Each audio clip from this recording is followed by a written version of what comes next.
Halo, selamat datang di Baca Bentar.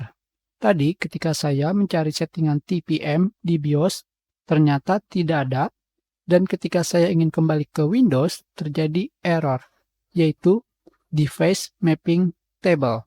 Setelah itu saya mencari cara untuk masuk kembali ke OS dengan menggunakan mesin pencari, dan cara yang saya coba dari mesin pencari adalah mencopot kabel SATA pada semua harddisk. Dan yang tinggal terpasang adalah kabel SATA pada harddisk utama atau yang terdapat OS. Ternyata masih tidak bisa. Ketika dilihat, masih ada satu harddisk yang menggunakan kabel SATA. Saya lepas. Setelah itu saya masuk kembali ke Windows dan bisa. Tentunya jika tidak bisa, kalian bisa mencoba menukar kabel SATA dari slot yang lain. Setelah bisa masuk ke Windows, kalian shutdown kembali dan pasang kembali semua kabel SATA ke harddisk. Maka Windows kalian akan kembali seperti semula.